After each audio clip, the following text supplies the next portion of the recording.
바닥을 모르고 추락하던 증시가 반등에 성공하며 한숨을 돌렸습니다. 외국인들은 개인 투자자가 팔아치우는 코스닥 우량주를 대거 사들였습니다. 첨단 산업 분야 인재 전쟁이 국가 경쟁력의 핵심으로 떠오르면서 정부 차원의 대응이 필요하다는 목소리가 커지고 있습니다. 대학 정원과 교육, 교부금, 임금 체계에 대한 규제를 해소해야 한다는 조언입니다. 다음 달 퇴직연금 디폴트 옵션 시행과 함께 은행들이 신규 고객 확보를 위해 대대적인 변화를 예고하고 있습니다. NH농협은행은 투자자 불신을 해소하기 위해 연금 상품들에 대한 안전성 검증 시스템을 도입하고 나섰습니다. 혁신 의료기술이 현장에 빨리 도입될 수 있도록 하는 신의료기술 평가 제도가 올 들어 크게 개선된 것으로 나타났습니다. 하지만 AI가 적용된 의료기술의 경우 제도에서 비껴나 있어 사장될 위기에 놓였다는 지적입니다.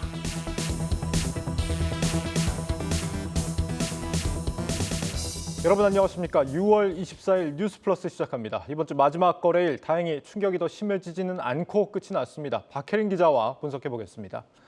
박 기자, 오늘 우리 시장 큰 폭의 반등이 있었는데 정말 불행 중 다행입니다. 네, 기관을 중심으로 강한 저가 매수세가 들어오면서 오늘 코스피는 2%대, 코스닥은 5%대 반등에 성공했습니다. 네. 특히 전날 미국 국채 금리가 큰 폭으로 하락하면서 그간 이 금리 상승으로 밸류에이션 부담이 있었던 기술주를 중심으로 자금이 크게 몰렸는데요. 이 영향으로 오늘 네이버와 카카오는 각각 5%, 6%나 뛰어 올랐습니다.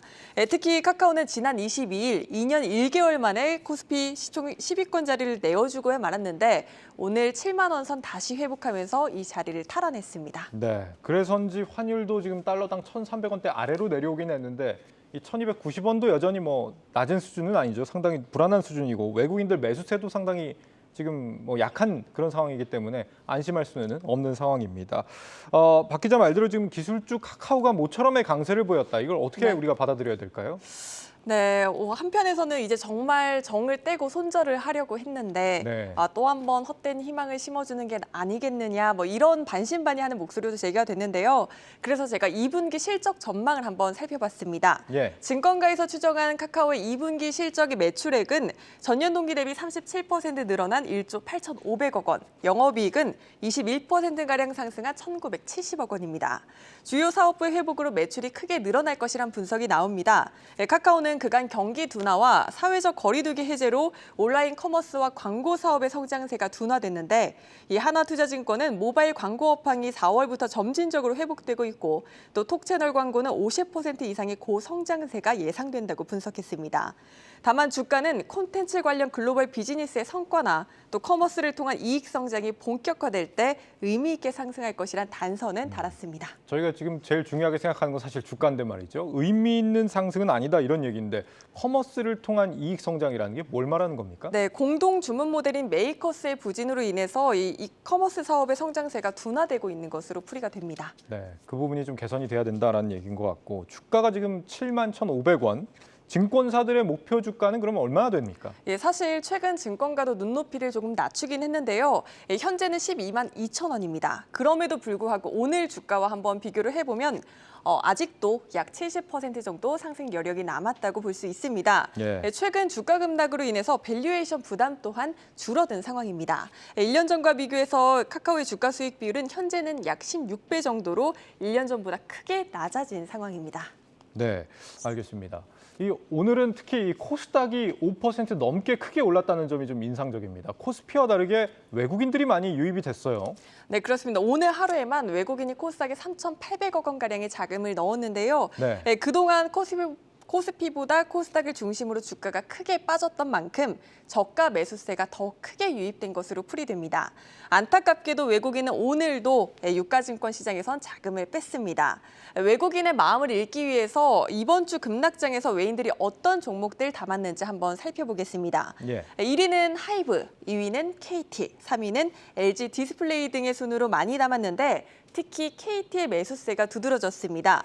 외국인은 오늘도 KT 주식을 사들였는데요. 지난 5월 25일 이후로 단 하루도 빼지 않고 21거래일 연속으로 KT를 사들였습니다. KT 무슨 이유가 있는 겁니까? 예, 급락장에서 경기 방어주로서의 매력도가 높아진 것으로 풀이됩니다. 예. 또 안정적인 배당을 지급하는 배당주이자 성장 스토리까지 갖췄다는 평가를 받고 있는데요.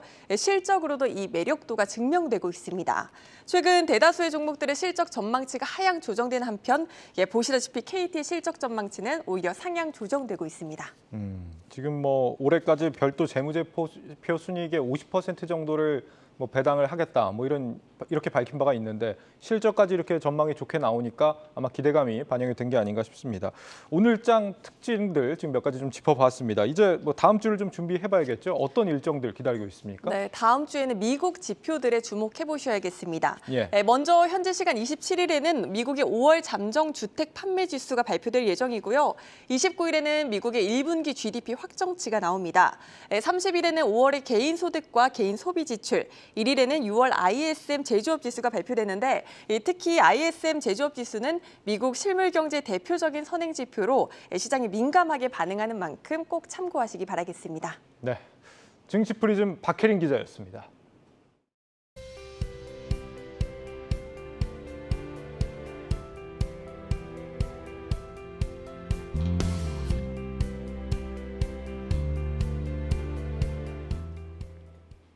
네, 간밤 뉴욕 증시는 국채 금리 또 유가가 하락하면서 지수 상승했지만 아직 불안감이 많이 남아있는 장입니다. 월가에서는 어떤 전략을 조언하는지 살펴보겠습니다. 고웨스트 오민지 기자와 함께합니다. 오 기자, 오늘은 어떤 소식 전해주십니까? 네, 이 미국 증시 약세장이 한동안은 좀 계속 이어질 것이다라는 전망이 우세한 상황인데요. 예. 이런 시점에는 월가에서 어떤 투자 전략을 제시하고 있는지 함께 짚어보려고 합니다. 결론부터 말씀드리자면 월가의 픽은요. 주주환원, 확실한 주식을 선택하라입니다. 주주환원이 확실한 주식, 뭐 배당이나 자사주 매입 이런 정책들을 많이 시행하는 기업들을 골라라는 거죠. 네, 맞습니다. 이 변동성이 큰 증시일수록요, 이런 주주환원 정책들이 증시에서 빛을 발할 수 있다라는 건데요. 어떻게 보면 굉장히 좀 교과서적이고 투자의 정석과 같은 좀 뻔한 이야기가 아니냐라고 하실 수 있겠습니다. 하지만 이 금리 인상이 줄줄이 예고돼 있고 또 올해 말부터는 경기 침체가 본격화할 것이다라는 우려감이 크지 않습니까? 그렇죠. 이럴 때는 투자의 정석처럼 배당과 자사주 매입을 적극적으로 하는 기업 위주로 투자를 하는 것이 유효하겠다 이렇게 이야기한 겁니다. 네, 말 그대로 투자의 기본을 지키는 전략이 필요하다 이런 얘기인데 월가 의견 바로 확인을 해보죠. 네, 미국의 시티그룹은요. 지금처럼 변동성이 큰 증시에서는 배당 수익과 자사주 매입 등 이 주주 환원이 적극적인 종목을 위주로 추천한다. 이렇게 주목하라라고 조언을 했습니다. 그중에서도 자사주 매입보다는 배당이 더 중요하다고 덧붙였는데요. 이 자사주 매입은 주가가 좀 약세를 보일 때 기업에서 대응하는 차원에서 제시할 수 있는 정책이지만 예. 배당은 특히나 실제 기업 현금 흐름이 양호해진 결과라는 점에서 그렇다고 설명을 했습니다. 특히 지금의 약세장이 미래 수익에 대한 불확실성이 커지면서 영향을 받았다라는 분석도 나옵니다. 그러면서 단기적으로 좀 확실한 수익을 보여줄 수 있는 배당 수익 등에 대한 관심이 커졌다는 겁니다.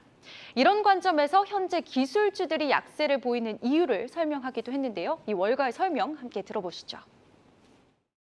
The epicenter of weakness seems to be around what I would call long duration assets. This particularly relates to, parts of the tech universe that may not be making positive earnings or cash flow, or maybe they are, but they're not returning any of that to shareholders in the form of dividends. So non-dividend paying, high expected revenue growth types of business models are the ones that are, I think, seeing the most red today.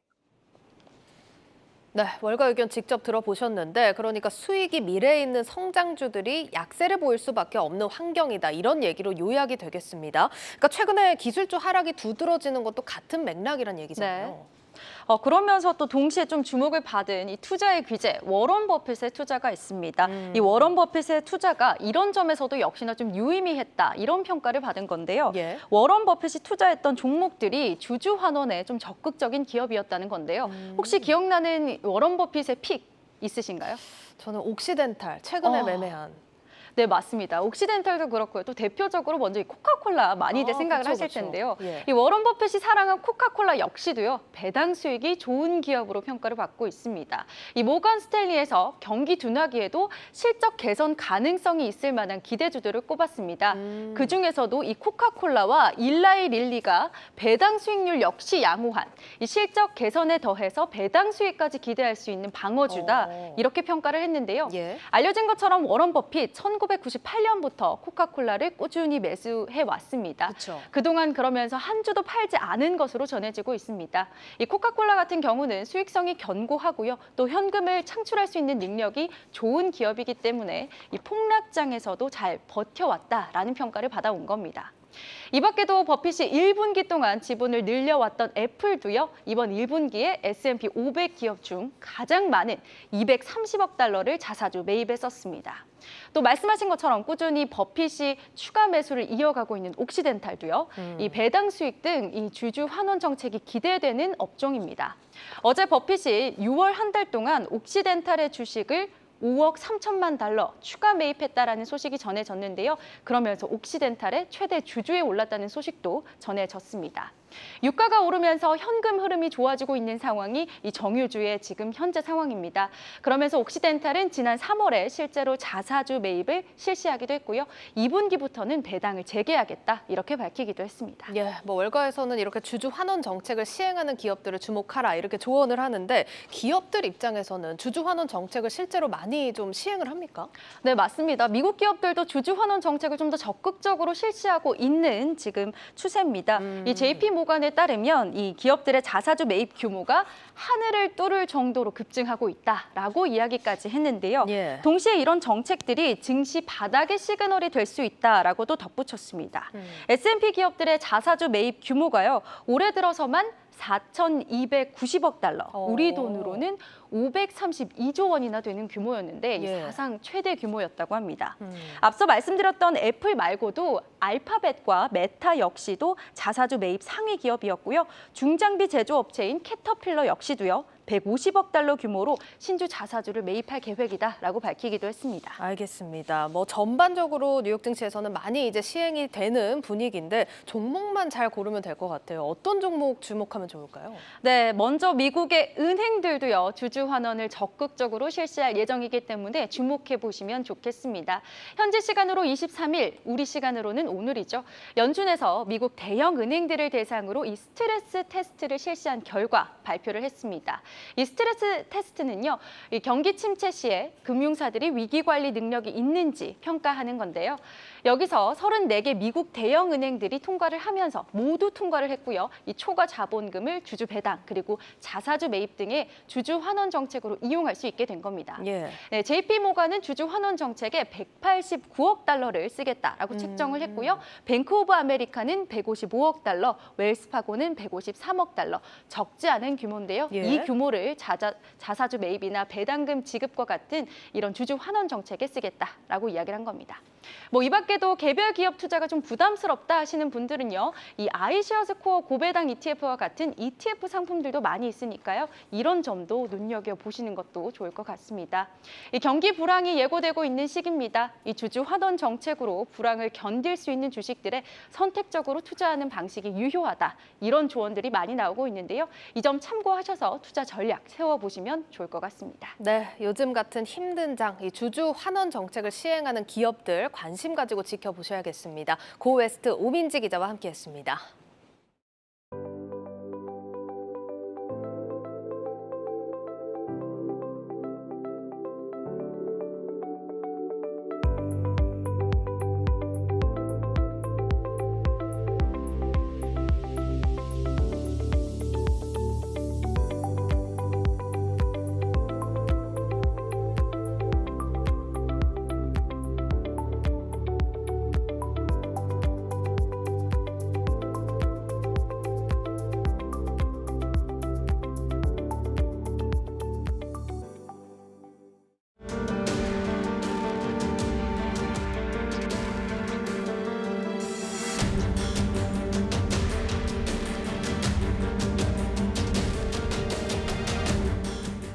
우리나라 첨단 산업의 심각한 인력난 실태, 지난 이틀간 특별기획으로 전해드렸습니다.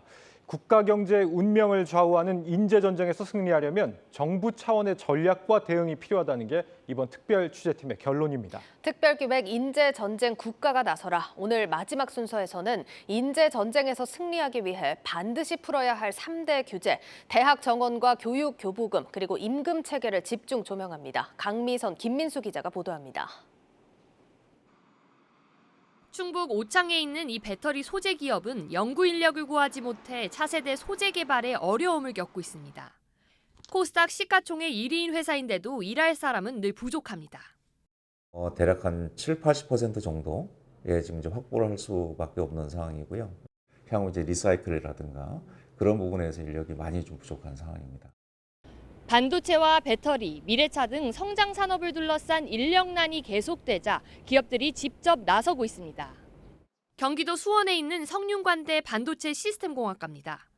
반도체 인재 양성을 위해 2006년 삼성과 손잡고 만든 국내 최초의 계약학과입니다. 지난 15년간 졸업생의 86%는 삼성에 입사했습니다. 취업 관련해서 곰곰이 생각을 하다 보니까 아무래도 삼성 계약학과라는 게 이제 중고등학생한테는 오히려 더 크게 다가오는 조건일 수밖에 없고. 반도체 관련 계약학과는 전국적으로 17개에 달하지만 급증하는 반도체 인력 수요를 채우긴 역부족입니다. 성균관대를 제외하곤 최근 설립됐거나 빨라야 내년 선발 예정, 졸업생을 배출하지 못한 곳이 대부분입니다. 삼성전자만 해도 올해 기준으로 반도체 계약학과 졸업생은 70명에 불과합니다. 수도권 대학 정원의 총량을 늘리지 못하도록 하는 수도권 정비계획법을 개정해 반도체 관련 학과 정원 자체를 늘려야 한다는 목소리가 나오는 이유입니다. 지금 상태에서 반도체 학과 정원을 늘리려면 다른 과의 정원을 줄여야 합니다. 교내 반발이 워낙 거세다 보니 정원의 선발이 가능한 계약학과를 개설하는 실정입니다. 성대에 지원한 예를 들어 이제 대학원생 지원자 중에 올해 같은 경우 50%밖에 못 뽑았거든요. 정원 문제 때문에. 그 다음 문제는 돈입니다. 우여곡절 끝에 정원을 늘려도 이들을 가르칠 교수진이 부족합니다. 지금 대학들의 재정으론 실력 있는 교수를 마음껏 채용할 수 없고 엄청난 반도체 실습 비용을 감당하긴 어렵습니다. 일단은 칩 제작비가 한 2억 원 정도 든다고 생각할 수 있고요. 그 외 등록금과 여러 교육 인당 그래서 지금 4억 원 정도 든. 때문에 현행법상 초중고 교육에만 사용하도록 제한하고 있는 한 해 80조 원에 달하는 교육 교부금을 대학에도 주는 방안이 대안으로 제시되고 있습니다. 하지만 교육감 당선자와 초중등 교원단체들이 거세게 반발하고 있어 정부가 나서 사회적 합의를 이끌어내야 합니다. 제가 나와 있는 곳은 삼성전자 기흥 캠퍼스 앞입니다. 요즘 잘 나가는 인재들은 웬만해서는 판교 밑으로 내려가지 않습니다. 삼성전자가 있는 이곳 기흥 캠퍼스는 남쪽으로 내려갈 수 있는 사실상 마지노선입니다. 그래서 기업 인사 담당자들은 이곳 기흥 선상을 인재들의 남방 한계선이라고 부르고 있습니다. 노동 기반의 산업이 주류였던 과거에는 기업이 자리를 잡으면 인재가 모여들었지만 지식 기반 산업으로 바뀐 지금은 그 반대로 기업들이 인재가 있는 곳으로 찾아가야 합니다. 미국의 실리콘밸리와 한국의 판교가 그 좋은 예입니다. 정치적인 이유와 수도권 규제라는 명분으로 기업을 무조건 지방으로 보내는 것이 국가 경쟁력에 어떤 도움이 되는지 현실적인 고민을 해야 하는 시점입니다. 3년에서 5년 차 되는 인력이 이탈이 약 81%입니다. 어느 정도 숙련도를 기르는 그 트레이닝 기간이 한 3년에서 5년이거든요. 대부분 이탈을 하더라는 겁니다. 기득권 노조와 연공 서열에 묶여있는 제조기업들의 임금제도 개편도 숙제입니다. 개발자에게 높은 인센티브를 주는 IT 기업과는 달리 반도체나 배터리 같은 제조기업들은 개인 성과에 따른 보상의 차이가 크지 않습니다. 지금 삼성전자와 현대차를 떠난 특급 인재들이 판교로 몰리고 있는 이유입니다. 문제가 있는 임금 구조. 그러니까 어떻게 보면 현대차 남양도 작년에 보면은 연구직이나 생산직이나 똑같잖아요, 이게요. 그러니까 ICT 쪽은 그게 그렇게 심하지는 않거든요. 그쪽으로 자꾸 이전을 해나가고. 인재를 키우는 것도 중요하지만 우수한 국내 인재들이 해외로 나가는 것을 막을 유인책도 필요합니다. 해외로 유출되는 시도들은 끊임없이 좀 발생이 좀 되고 있다라고 보시면 될 것 같습니다. 이 중국이나 미국, 그다음에 이런 유럽과 같은 이 경쟁 업체들이 한국의 우수한 인재들을 스카우트하기 위해서 특히 미국과 중국이 미래 산업 패권을 둘러싼 본격적인 경쟁에 나서면서 글로벌 인재 전쟁은 이제 국가 대항전 양상으로 확전하고 있습니다. 삼성 같은 글로벌 대기업이라도 기업 차원에서 풀기에는 역부족입니다. 그러니까 미국 같은 데는 이게 실리콘밸리라는 게 있어서 외국에서 이제 인력들을 또 많이 끌어들이잖아요. 근데 우리는 이제 인력도 제한돼 있고 외국에서 이제 들어오는 그런 인력도 이제 그렇게 많지도 않고, 그러니까 결국은 이제 우리 내부에서 인력을 육성할 수밖에 없는 이제. 결국 우리도 국가가 전면에 나서야 하는 상황에 직면했습니다. 정부와 국회가 주도적으로 나서고 기업과 학계가 함께하는 범국가적인 미래산업 마스터 플랜 마련이 절실합니다. 전 세계 국가들이 구군을 걸고 뛰어든 미래산업 주도권 경쟁은 결국 글로벌 인재 전쟁에서 그 승패가 갈릴 것이기 때문입니다. 한국경제TV 김민수입니다.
퇴직연금의 사전 지정 운용제도 디폴트 옵션이 다음 달 12일 도입됩니다.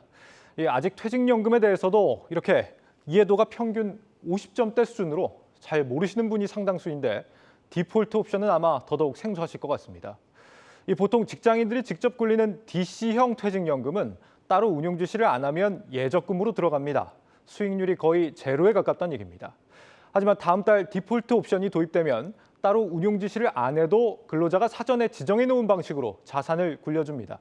이제 다음 달이 되면 이 제도 도입하는 회사들 속속 생겨날 텐데, 그러면 DC형 가입하신 이 근로자분들은 내가 디폴트 옵션을 어떤 상품으로 선택할 건지 선택하시게 됩니다. 그런데 바로 이 퇴직연금 규모가 무려 300조 원에 달합니다.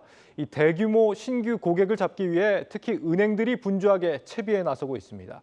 어느 곳을 선택해야 하나 고민하는 직장인들을 위해서 저희 한국경제TV가 주요 6개 시중은행 임원들을 직접 만나봤습니다. 오늘은 먼저 NH농협은행입니다. 김보미 기자가 다녀왔습니다. 국내 퇴직연금의 10년 장기 수익률은 은행, 증권사, 보험사 할 것 없이 연 2%대. 물가 상승률을 고려하면 사실상 손실을 보고 있는 건데, 그럼에도 불구하고 대다수 금융 소비자들은 여전히 예적금과 같은 원금 보장형 상품에 노후 자산을 맡기고 있습니다. 투자 상품은 위험하다는 인식이 여전한 데다 3년 전 1년에 사모펀드 환매 중단 사태까지 터지면서 투자자들의 불신이 더 커졌기 때문입니다. NH농협은행이 퇴직연금 상품들에 대한 안정성 검증 시스템을 강화하기로 한 건 바로 이러한 이유에서입니다. 당행만의 자산운용사 평가 모형 개발 및 상품 스코어링 시스템을 통해서 체계적인 성과를 창출할 예정입니다. 매년 30-40조 원씩 커지는 퇴직연금 시장에 신생 자산운용사들이 하나둘씩 뛰어들어 새로운 상품들을 속속 내놓고 있는 만큼 보다 정교한 필터링 시스템이 필요하다고 판단한 겁니다. 평가 항목에는 상품 구조와 장단기 성과, 수익률 변동성 등 기타 세부적인 요소들이 대거 반영될 예정인데, 이렇게 되면 농협은행 고객들은 보다 안정성이 입증된 상품들로 퇴직연금을 굴릴 수 있게 됩니다. 고객의 소중한 노후 자산 운용이라는 장기적인 관점에 적합한 상품 위주로 연이은 금리 인상으로 국내외 주식시장이 크게 휘청이고 있는 데 대해서는 금리형 상품을 도입해 고객들이 원금 손실을 최대한 방어하면서 수익을 낼 수 있도록 한다는 계획입니다. 원리금 보장형 상품보다 더 높은 금리 수익을 추구하는 금리형 상품, 예를 들어 회사채, 신종자본증권 등을 도입해서 상품 경쟁력을 좀 강화할 계획으로 있습니다. 신종자본증권은 발행사가 파산하지 않는 한 원금을 지켜낼 수 있고 발행금리도 은행과 같은 금융회사의 경우 현재 연 4에서 5%대를 형성하고 있어서 고액 자산가들 사이에서도 수요가 높은 상품으로 꼽힙니다.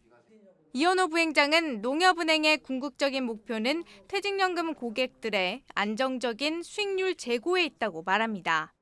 점진적으로 고금리 원리금 보장형 상품 및 실적 배당형 상품 비중을 상향시켜 궁극적으로 2025년까지 타행 대비 경쟁력 있는 고객 수익률 달성이 저희 목표라고 할 수 있겠습니다. 이를 위해 오는 3분기부터는 수익률 전담 관리 조직을 신설해 고객들의 퇴직연금이 방치되는 일이 없도록 관리할 예정이라고 밝혔습니다. 저금리 예금 만기 도래 고객, 평균 수익률 이하 고객, 장기간 운영 지시 이력이 없는 고객 등이 대상이 될 것으로 예상됩니다. 또 금융자산이 1억 원 이상이라면 전문가에게 퇴직연금을 포함한 모든 자산을 무료로 컨설팅 받을 수 있는 서비스도 제공할 계획인데 다른 은행이나 증권사들과는 달리 전 금융권의 합산 자산을 기준으로 삼는다는 점에서 차별화된 경쟁력을 확보해 나갈 것이란 전망입니다. 한국경제TV 김보미입니다.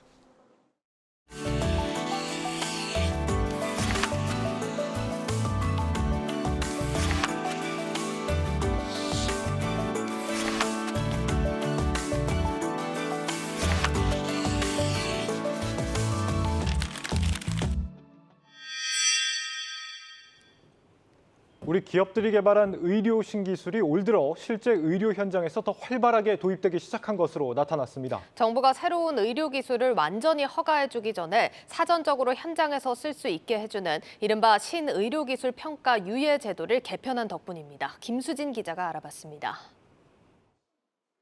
뷰노의 인공지능 기반 심정지 예측 의료기기 뷰노메드 딥카스. AI가 환자의 혈압이나 맥박, 호흡, 체온 등을 분석해 24시간 이내에 심정지가 생길 위험을 점수로 알려줍니다. 점수가 높을수록 심정지 위험이 크다는 뜻인데 정확도가 매우 높습니다. 병원 입원 환자의 큰 사망 원인 중 하나가 심정지인 만큼 의료 현장에서 유용하게 쓰일 것으로 예상됩니다. 해당 의료기기는 평가 유예 신의료기술 고시 일부 개정 발령을 통해 오는 8월부터 최대 3년간 의료 현장에서 비급여 사용이 가능해졌습니다. 1년은 너무 짧았어요. 3년 정도면 의료 현장에서 쓰면서 피드백도 받을 수 있고 임상 근거도 창출할 수 있지 않을까. 혈액 한 방울로 유방암을 진단하는 베르티스의 마스토 체크 역시 개정 발령을 오는 7월부터 적용받습니다. 프로테오믹스 단백질 기술을 기반으로 다양한 질환에 대한 조기 진단 솔루션을 연구 개발하고 있습니다. 우리 기술을 활용한 첫 번째 솔루션이 진료 현장에서 처방될 수 있다는 점에서 매우 고무적이라 생각합니다. 그 외에도 우울증 치료 전자약, 치매 조기 선별 솔루션 등이 이번 유예 개정에 포함돼 의료 현장에 빠르게 확산될 수 있는 기반을 마련하게 됐습니다. 네, 우리 건강과 관련된 분야에서 저렇게 혁신적인 기술이 나왔다고 하니까 상당히 좀 기대가 되는데 사안을 취재한 IT바이오부 김수진 기자와 자세히 알아보겠습니다. 김 기자, 이 신의료기술 평가 유예제 이 개념은 좀 상당히 좀 어려운 것 같은데 앞서 이제 리포트를 보면은 저런 기술을 지금 가진 기업들 좀 무척 좀 흡족해하고 있다는 거는 분명해 보입니다. 이게 어떤 제도예요? 네, 일단 신의료기술 평가는요, 새롭게 나타난 의료기술의 안전성과 유효성을 입증한 뒤에 의료 현장에서 쓸 수 있게 해주는 그런 제도입니다. 그런데 이 신의료기술 평가에는 유예 제도라는 게 있습니다. 유예라고 하면 사실 평가를 미룬다는 얘기가 될 텐데 이게 안 좋은 의미는 아닌가 봐요. 네, 새로운 기술이지만 이제 보험 등재를 위해서 뭐 안전성이나 효과성 등의 근거가 조금 더 필요할 때 의료 현장에서 활용하면서 근거를 마련할 수 있게 해주는 그런 제도입니다. 2015년에 처음 시행이 됐고요. 유예 제도를 적용받는 기술은 의료 현장에서 사용할 수 있고 비급여 청구도 가능해집니다. 그러니까 정부 인증 과정이 시간이 오래 걸리니까 그 전에 미리 현장에서 쓸 수 있게 해주는 제도다 이런 얘기인데 이게 올해 확대가 됐다는 거죠? 네, 그렇습니다. 체외 진단 검사 기술이 포함되는 등 대상 기술이 늘어났고요. 유예 기간도 1년에서 2년으로 조금 더 커졌습니다. 또 유예 기간 중에 인지한 부작용을 즉각 보고하지 않으면 이제 즉각 해제되는 등 안전성도 강화됐습니다. 이 평가 받기 전에 유예 기간이 이제 늘어난다. 이게 기업들한테 어떤 식으로 좋은 겁니까? 1년에서 2년으로 늘어난다. 네, 이제 바뀌기 전에 과거 1년은 조금 현장에서 사용하기 짧았다는 그런 의견들이 많습니다. 이번에 바뀐 거는 1년에서 2년으로 바뀌었고 네. 거기다가 평가 기간인 1년까지 더하면 총 3년이나 되는데요. 이게 3년 정도는 이제 병원에서 근거를 낼 만한 기간이다. 이렇게들 받아들이고 계시고요. 예. 사실 1년 정도 사용했을 때는 유예 제도가 좀 유명무실했다는 평가가 있습니다. 왜냐하면 병원에서는 1년 뒤에 이 기술이 신의료 기술이 될지 안 될지도 모르는데 섣불리 사용하기가 좀 어렵다. 예. 이런 입장이었다고 하네요. 이게 지금 기간 안에 만약에 근거를 충분히 못 쌓게 되면은 어떻게 되는 건가요, 기술이? 이제 다시 평가 기관에서 충분히 근거를 쌓지 못했다고 판단이 되면은 이제 등재가 되지 않습니다. 아, 그냥 사라지는 거예요? 네, 그렇습니다. 좋은 기술인데도 이렇게 근거를 못 채워서 사라질 수 있다고 하니까 다행히 이번에 이제 기간이 늘어났다는 게 좀 다행이다는 생각이 드는데, 그런데 이제 앞서 살펴본 것처럼 기업들이 이제 숨통이 트였다는 반응이긴 하지만 여전히 좀 부족하다 이런 지적들도 나오고 있다고요. 네, 그렇습니다. 이게 완전히 새로운 기술들은 이런 신의료기술 관련 제도를 이용할 수 있지만 기존 기술에 약간의 혁신에 더한 그런 기술들이 있습니다. 네. 이런 기술들은 이제 갈 곳이 없다는 문제가 있는데요. 예를 들어서 MRI나 내시경 같은 기존 의료 기술에 AI를 더한 기술이 대표적입니다. 기존 기술을 보완한 거다 보니까 이제 좀 새롭다고 하긴 애매해서 신의료 기술을 평가를 하기가 약간 또 애매한 거죠. 이렇게 되면 급여 수가는 물론 비급여 수가도 받기가 어렵습니다. 최근 활발하게 나오는 신의료기술 중 상당수가 이렇게 기존 기술을 보완한 형태라는 데 있습니다. 이렇게 보완 신기술들이 잘 양성될 만한 제도가 만들어져야 하는데 안타까운 일입니다. 또 안전성 문제도 있습니다. 유예 제도가 확대가 되면 많은 신기술이 의료 현장에 일단 들어올 텐데요. 안전성이 보장되지 않은 기술도 포함될 가능성이 있습니다. 관련해서 전문가 인터뷰 보시겠습니다. 안전성 이슈는 또 중요한 측면들이 있을 것 같습니다. 치약처에서 안전성 유효성 검증을 해서 허가를 받지 않습니까? 그럴 때 이제 문헌적 고체라든가 이런 통해서 식약처 허가 단계에서 안전성에 대한 부분들을 좀 더 보강 강화해서 그 안전성의 이슈가 없는 그런 품목을 대상으로 이런 그 선진입 후 평가라는 그런 제도를 갖다 좀 더 고민을 해야 되지 않을까 이렇게 생각합니다. 네, 제도가 빨리 좀 보완이 돼서 의료 신기술 상장사도 좀 많이 만나볼 수 있으면 좋겠습니다. 오늘 분석 제목과 해시태그 한번 정리해 볼까요? 네, 제목은 AI 의료기기 이제 병원에서 쓰인다라고 하겠고요. 해시태그는 신의료기술 평가 유예 그리고 혁신 의료 기술로 하겠습니다. 예, 잘 들었습니다. IT 바이오부 김수진 기자였습니다.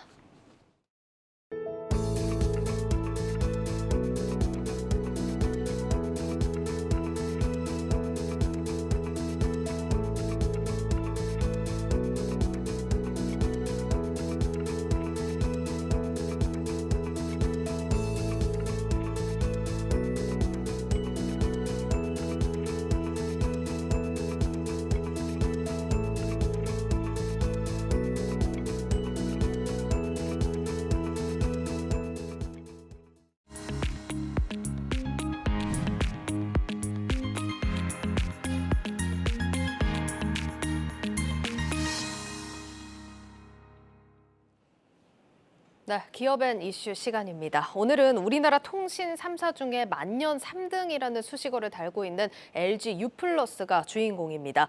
이 점유율 법칙이라고 불릴 만큼 이 유통업계에서는 3사의 구도가 명확한 시장인데요. 최근에 이 흐름에 변화가 생겼다고 해서 준비를 해봤습니다. 산업부 양현주 기자와 사안 짚어보도록 하겠습니다.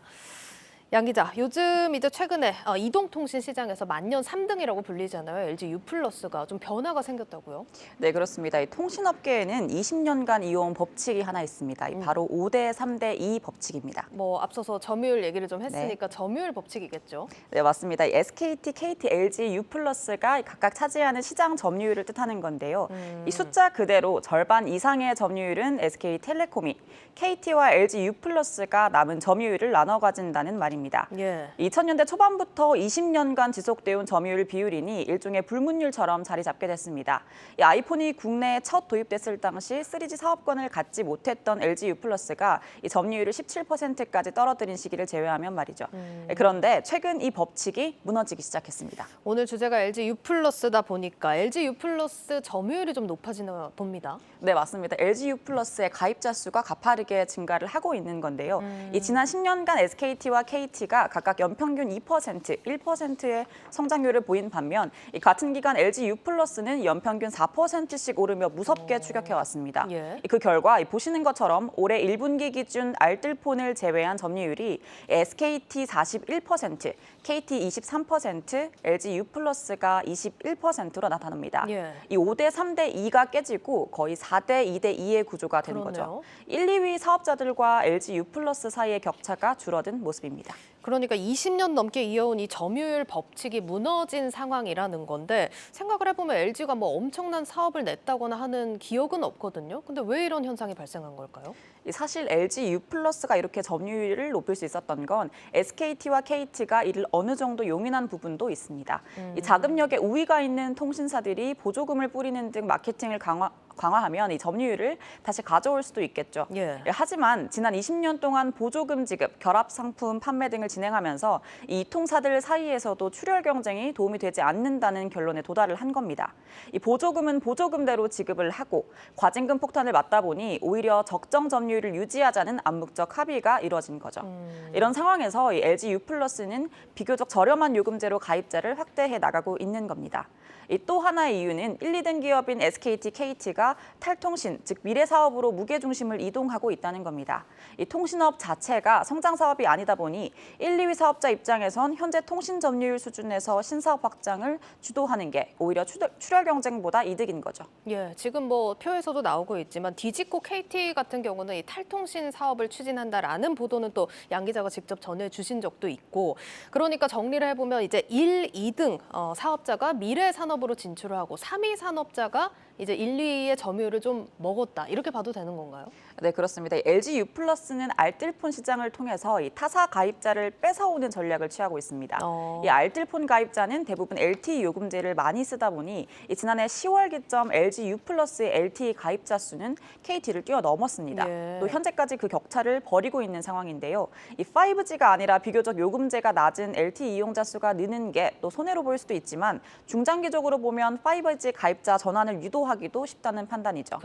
여기에 최근 과기부가 5G 주파수 추가 할당을 결정했습니다. LG U+가 주파수 폭을 확보할 경우 이 5G 품질 역시 대폭 향상될 것으로 기대됩니다. 그런데 좀 한 가지 아쉬운 게 업계 1, 2위 기업은 지금 탈통신, 통신 사업에서 벗어나서 신사업을 추진하는 이런 단계에 있는데 LG U+가 뭐 이렇게 점유율을 늘리고 성과를 내는 건 좋지만 신사업에 뛰어들지 못한다는 건 장기적으로 봤을 때는 아쉬운 부분 아닌가요? 물론 LG U+가 미래 사업을 아예 하지 않는 것은 아닙니다. 다만 1, 2위 사업자의 전략이 조금 다른데요. 이 신사업에서 적극적인 투자를 하기보다 이 제휴를 통한 안정적인 확장을 꾀합니다. 이 대표적인 게 바로 미디어 사업이죠. 이 자체 OTT를 만드는 대신 이 넷플릭스, 디즈니 플러스 등 이 글로벌 공룡 업체와의 제휴를 적극 활용하는 시기입니다. 조금은 다른 전략을 택한 LG U+다 이렇게 설명을 할 수 있을 것 같은데 이런 방향성에 대해서 가장 날카롭게 평가를 할 수 있는 게 주가일 겁니다. U+ 주가 좀 어떻습니까? 네, 최근 폭락장에서 통신주들이 경기 방어주로서의 역할을 좀 잘 하고 있죠. 그런데 이 표를 보시면 SKT는 1.29% 소폭 하락하고 KT는 11% 상승했습니다. 이 같은 기간 코스피가 17% 하락한 것과 비교하면 이 통신사 1, 2위 기업은 예전의 명성을 좀 찾은 듯합니다. SKT와 KT의 강세는 이 경기 방어주라는 측면도 있지만 이들이 추구하고 있는 탈통신에 대한 시장의 기대감이 반영됐다고도 볼 수 있습니다. 그런데 현재 SKT는 AI, 도심 항공 모빌리티에 또 KT는 클라우드 인터넷 데이터 센터 등 신사업 분야에 집중 투자를 하고 있죠, 실제로. 특히 KT의 경우 신사업 분야를 디지코로 명확하게 구분해서 새로운 먹거리로 성장하겠다는 의지를 보여주고 있는데요. 그 결과 신사업 매출 비중이 지난 2019년 1분기 37%에서 올해 1분기 41%로 늘어나는 등 이 탈통신 분야에서 명확한 성과를 보이며 가장 높은 주가 상승률을 기록했습니다. 반면 LG U+ 주가를 보면요. 같은 기간 12% 하락했습니다. 이 코스피 하락폭이 17%보다 나은 편이지만 SKT, KT와 비교하면 아쉬운 성적이긴 하죠. 즉 LG U+가 이동통신 시장에서 점유율을 높인다고 하지만 이 미래 성장성이 다른 통신사에 비해선 아직 평가를 좀 제대로 받고 있지 못하다고 해석할 수 있겠습니다. 알겠습니다. 역시나 다들 걱정하는 부분은 비슷한 것 같습니다. 주가에서 보면 좀 여실히 드러나는 모습인데 LG U+도 제대로 된 미래 먹거리를 확보할 필요가 있어 보이는 시점인 것 같습니다. 양현주 기자였습니다.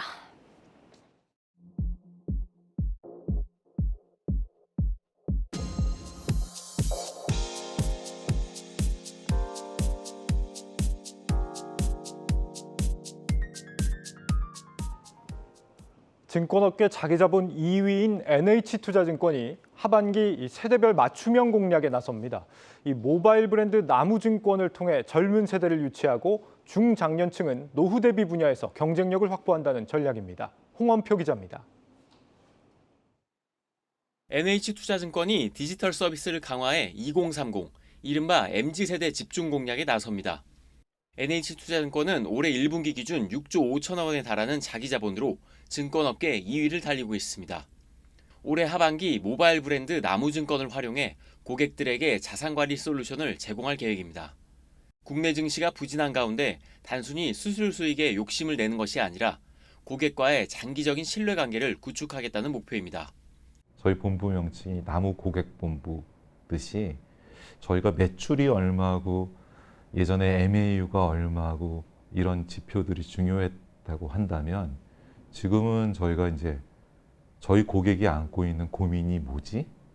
그리고 관심이 뭐지? 이거에 대한 인덱스를 중요시 보려고 하고 있고요. 특히 총 자산 1,000만 원 이상 고객은 수익률 현황 등을 정기적으로 점검해 포트폴리오 구성 상담을 하는 손실고객 케어 서비스도 제공합니다. NH투자증권은 증시 화랑기였던 최근 2년간 주식시장에 새로 들어온 20대 약 150만 명 중 30%가 나무증권에 유입됐다고 분석했습니다. 10명 중 3명이 유입된 요인으로는 국내와 해외 주식 앱을 통합하고 환전 과정을 거치지 않는 등 사용자 편의에 맞춘 앱을 구현한 점을 꼽았습니다.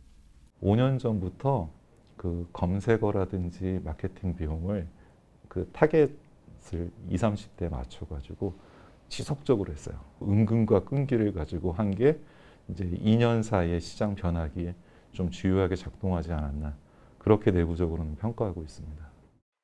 MZ세대뿐만 아니라 노후 준비에 관심이 많은 시니어 고객 잡기에도 나섰습니다. 100세 시대를 맞아 NH 100세 연구소를 중심으로 노후를 대비하는 우량 고객 자산 관리에도 집중합니다. 특히 상대적으로 저조한 수익률을 보였던 퇴직연금 시장을 공략하겠다는 포부입니다. NH투자증권은 운용 부분에서는 저평가 우량 자산에 투자하고 신사업 발굴도 끊임없이 노력하겠다고 밝혔습니다. 한국경제TV 홍원표입니다. 네, 요즘 엔터주들 주가가 심상치가 않습니다. 특히나 대장주 하이브가 BTS 활동 중단 논란에 주가가 고점 대비 무려 65%나 빠지면서 엔터주 전반에 찬바람이 줄고 있는 상황입니다. 그런데 증권가에서 나오는 분석을 보면은 이제 산업 자체에 대한 성장성에는 의심의 여지가 없다, 이런 분석들이 나오고 있는데 실적 성장성은 충분하다, 긍정적인 평가가 오히려 나오고 있습니다. 어떤 상황인지 유통산업부 박승환 기자와 함께 짚어보도록 하겠습니다. 박 기자, 요즘 엔터 기업들 때문에 마음앓이 하시는 분들이 많습니다. 주가 많이 빠졌죠? 맞습니다. 소위 엔터 빅4라고 하죠. 하이브와 SM, JYP 엔터테인먼트, YG 엔터테인먼트까지 모두가 부진한 상태입니다. 예. 최근 석 달만 놓고 보면 지난 4월 초 나란히 고점을 찍더니 최대 50% 이상 빠진 상태입니다. 원인은 BTS의 활동 중단으로 무너진 하이브가 가장 탓이 큽니다. 예. 오늘 종가 기준 14만 8천 원, 연중 최고가의 반토막은 물론 공모가 수준까지 빠졌죠. 증권가는 1위 사업자의 주가 부진으로 산업 밸류에이션 하락이 예상된다고 분석합니다. 한때 대표적인 리오프닝 수혜주로 꼽힐 때와는 완전히 뒤바뀐 분위기죠. 예, 엔터주가 정말 잘 가는 시절이 있었는데 아쉽습니다. 일단 논란이 이렇게 거세지면서 하이브에서는 활동 중단은 아니다, 개별 활동은 이어간다, 이렇게 좀 진화에 나섰지만 역부족인 것 같고요. 일단 하이브야 그렇다 쳐도 사실 나머지 기업들도 같이 여파가 미치고 있거든요. 왜 그런 겁니까? 저마다 사정이 있긴 합니다. 예. 하나씩 차례로 살펴보면요. 우선 SM은 이수만 대표의 지분 정리가 끝나지 않은 점이 주가의 발목을 잡습니다. 이게 사실 근데 굉장히 오래된 문제잖아요. 아직도 해결이 안 된 겁니까? 예, 맞습니다. SM의 창립자이자 최대 주주인 이 대표의 지분 매각은 1년 가까이 표류하고 있습니다. 예. 지난해 유력 인수 후보로 거론됐던 CJ는 협상에서 빠진 것으로 알려지고요. 예. 이후 카카오가 나섰지만 지지부진하는 건 마찬가지입니다. 그 사이 이수만 대표의 리더십에 대한 의심도 나오고 있는데요. 지난 3월이었죠. 주주총회에서 소액 주주들이 이 대표를 견제하기 위해 추천한 후보가 감사 하나로 선출되기도 했습니다. 이 SM 관련해서는 뭐 그럼 진전된 소식이나 추가로 전해진 소식은 없습니까? 예, 업계에 따르면 이수만 대표가 지나치게 많은 욕심을 부린다 해서 협상이 잘 안 되고 있다는 소식이 나오고 있긴 한데 예. 어느 쪽도 확실히 결정된 거는 여전히 없고 언제까지 결정이 될지도 뚜렷하지 않아서 이 주주들 입장에서는 상당히 속을 끓이는 상황입니다. 알겠습니다. 아직까지는 모든 게 미지수다 이런 평가가 나오고 있다는 거고요. SM도 사실 지속되어 온 문제인 만큼 또 이런 개별적인 리스크가 주가에 좀 반영이 되고 있는 모습이고 다른 기업들도 한번 살펴볼게요. YG부터 한번 볼까요? 예, 맞습니다. YG는 아티스트 공백이 심각한 점이 주가의 악재입니다. 지난 4월 회사를 대표하는 소속 그룹 빅뱅이 4년 만에 돌아왔지만 예. 실적으로 이어지는 공연이나 실물 음반 판매가 없어서 수익 면에서는 재미를 보지 못했습니다. 그리고 뭐 블랙핑크도 요즘 TV에서 잘 못 보겠던데요. 맞습니다. 매출에서 가장 비중을 블랙핑크가 큰 비중을 차지하는데 예. 완전체 활동이 2년 동안이나 없었고요. 3분기에 앨범 공개와 4분기에 월드 투어가 예상된다고는 하지만 확실하게 발표된 거는 아무것도 없습니다. 예, 아티스트 공백이 심각하다라는 게 YG의 개별적인 문제점으로 꼽히고 JYP도 한번 살펴볼게요. JYP는 사실 실적도 1분기에 사상 최대 실적을 기록했고 오늘 뭐 나연이죠. 트와이스의 나연이 또 개인 활동을 시작을 하지 않았습니까? 맞습니다. 좋을 것 같은데 주가는 좀 빠지죠? 예. 트와이스의 나연은 이 데뷔 이제 8년 차에 접어든 명실상부 대표 아이돌인데요. 오늘 드디어 솔로로 나오면서 예. 1시간 만에 유튜브 영상 조회수 200만 가까이가 기록할 정도로 흥행 가능성을 보이기도 했습니다. 예. 그래서 그나마 JYP는 아티스트들을 꾸준히 늘렸다는 점에서 긍정적으로 평가가 나오긴 합니다. 하지만 이는 곧 콘텐츠 제작비나 마케팅 지출이 늘어난다는 걸 의미하기도 합니다. 그렇겠네요. 내년에만 게다가 4팀의 신인 그룹이 데뷔를 앞두고 있어서 비용 증가를 피하기 어려울 것으로 보입니다. 또 한 가지 트와이스의 재계약 여부도 관심인데요. 예. 7년간의 계약이 3분기 끝나가는 상황인데 어떤 결론이 나오는지에 따라 주가의 행방이 좌우될 것이란 관측이 나옵니다. 예, 뭐 트와이스가 JYP에서는 매출의 또 상당 부분을 차지하는 만큼 지켜볼 또 필요가 있어 보이는데 요즘 그룹들이 재계약 시즌에 이제 좀 갈라지면서 와해되는 경우가 많기 때문에 지켜봐야겠습니다. 이게 그러면 재계약 여부는 언제쯤 확인을 해볼 수 있을까요? 오늘 기자간담회에서 관련된 내용이 언급되긴 했는데요. 네. 다만 직접적인 질문은 하지 않아달라, 다 삼가달라는 게 이제 공식적인 입장이었습니다. 아무쪼록 이 좋은 결과가 나오도록 노력을 하고 있긴 합니다만 어쨌든 뚜껑은 열어봐야 이 최종 결과를 알 수 있을 것 같습니다. 알겠습니다. 뭐 올해 안에 결과는 발표될 것으로 보이니까 좀 기다려 보겠습니다. 자, 일단 뭐 정리를 해보면 BTS의 악재성 이슈뿐만 아니라 개별 기업들마다 각각의 리스크가 좀 작용을 하면서 주가가 힘을 받지 못하고 있는 상황입니다. 그런데 앞서서 오프닝에서 설명드렸지만 증권가에서는 상반된 분석이 나오고 있습니다. K-팝 산업은 여전히 잘 나가고 있다면서요? 맞습니다. 최근 K-팝 음반 판매량이 전반적으로 크게 늘어났습니다. 보통 늘어난 게 아닙니다. 예. 과거에는 100만 장 정도 팔린 노래는 한 번쯤 들어봤을 정도가 많았는데 예. 요즘은 뚜렷한 히트곡 하나 없이도 밀리언셀러에 오르는 경우가 허다하다고 합니다. 예. 5월 기준 K-팝 음반 판매량은 996만 장에 달하는 것으로 1000만 장에 육박했는데요. 예. 종전의 사상 최고치였던 지난해 6월 762만 장의 기록을 200만 장이나 뛰어넘었습니다. 실제로 지난해 20년 동안 쪼그라들던 신물 음반 판매량도 반등에 성공했는데요.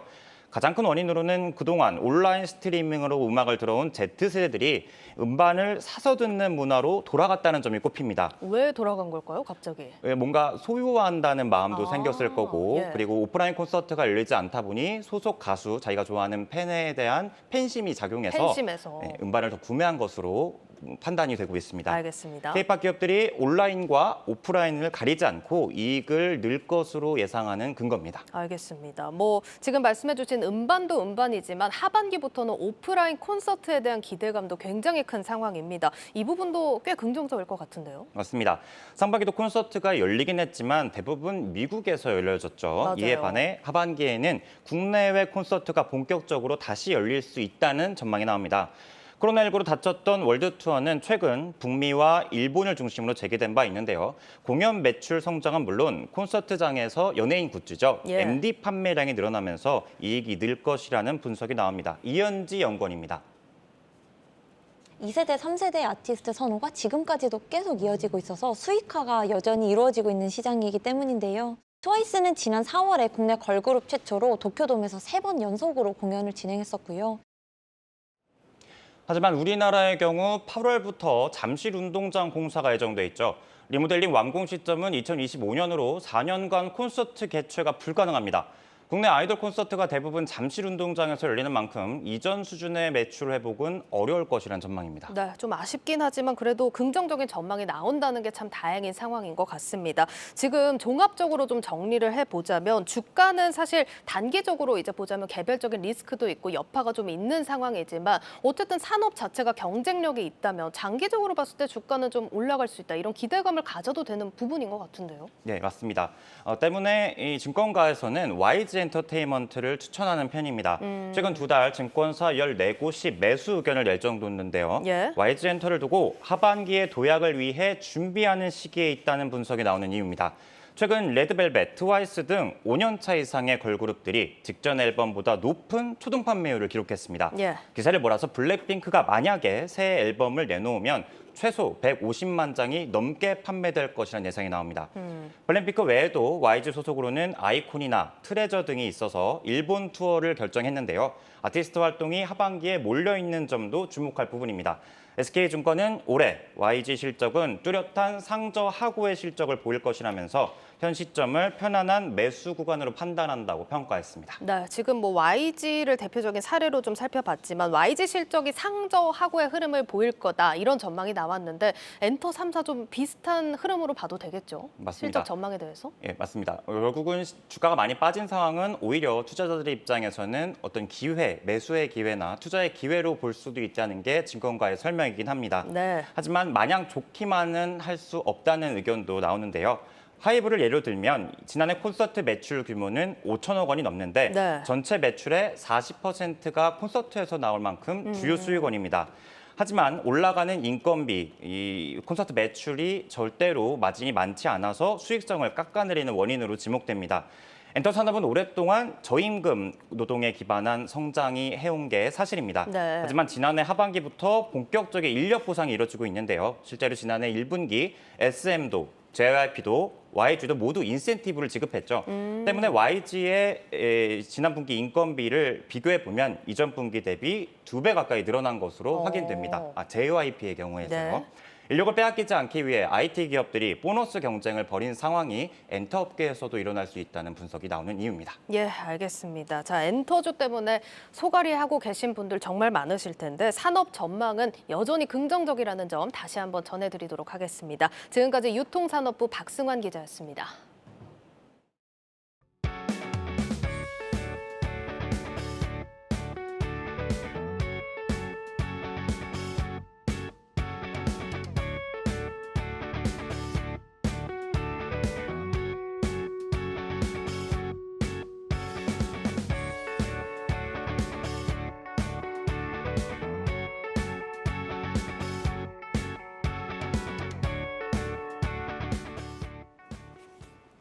네, 내일자 한국경제신문 미리 살펴봅니다. 첫 번째 기사, 요즘 이 식자재 비용 급증에 이 자영업자들이 치명상을 입고 있다, 이런 기사입니다.